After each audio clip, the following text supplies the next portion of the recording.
Oh, there, so this build is completed. It looks really good. Nice flow in the case as well. Mesh back, lots of fans, plenty of clearance for air intake down the bottom. So looks really good. The RGB is controlled by a few different ways. So this LCD here screen is controlled by the Asus Armor Crate software, which I've installed. Just go Armory Crate.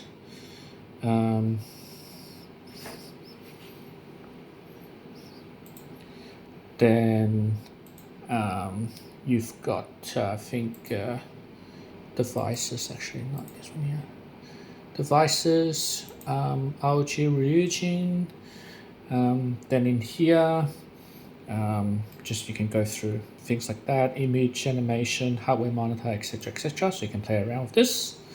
You can also control the fans here, and the three fans that this controls is the two fans belonging to the cooler and this back fan here on the case. So these three is controlled by the ryujin. Then the rest is controlled by Gigaware RGB software or the remote. So what happens is there's a motherboard button on the remote which basically hands over the control to the motherboard software or retains the control over the remote control. So basically if you were to the remote, the controller is at the back, so you have to sort of point, like you have to use the controller, you have to point it towards the back of the case. So basically, right now, see how this is different between the two patterns. So this means the controller is controlling it. So lighting, as part of this, you can also control the fan speed of the 3 fans up the bottom and 3 fans up the top. I find that this can be relatively low speed and still provide enough airflow for the case. So, and basically if you go press the motherboard again, basically hands the control of the RGB back to the motherboard, which means all the fans should be synced together. So that software is the Gigabyte Control Center. So RGB Fusion, and then you can update accordingly. So static or various different patterns. I think it's only you have to and I think you then have to sync. Need to find a sync section. This is connected to, I think, yeah, these two. I think these two are connected. So let's have a look. Which one's connected? So,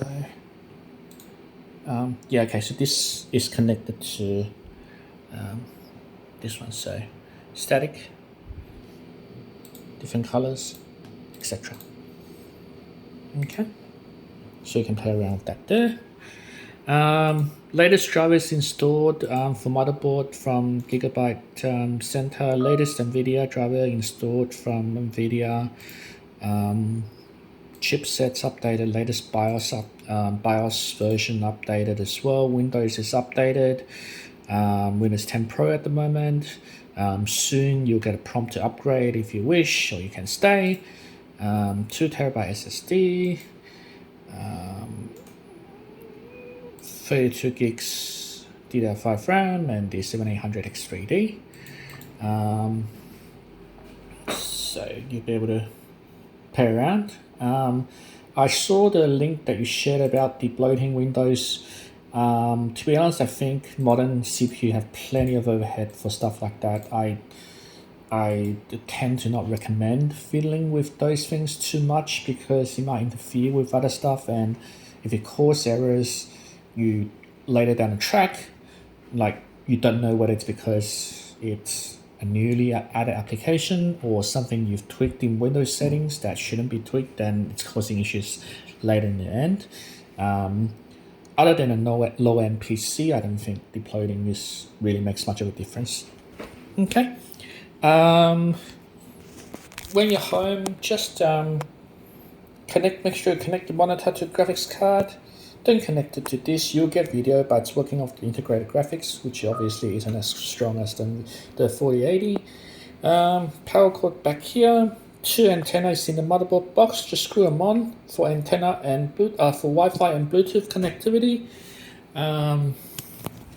You got connectors up here. This USB-C don't work because the motherboard doesn't have the that particular connector.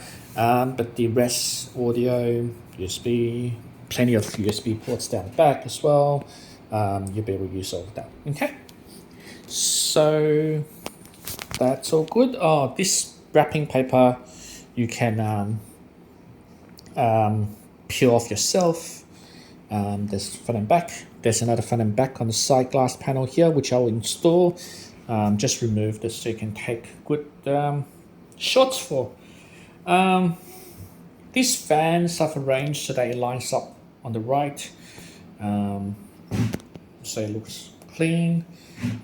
They can be juggled and slided across. It's essentially just screws. So if you wish to realign the fans a little bit, just unscrew and tighten up again. Very simple. Okay. All of these panels are clipped on, so just be a little bit careful when you're home when taking out the PC, because everything is clipped on. So there is a very slight chance that with a huge bump, the glass panel might, fall out. But you will have to. It'd be very hard to do it. You have to unclip the top and then unclip the side. It won't be easy. So yeah, that's it. We looking forward to seeing you.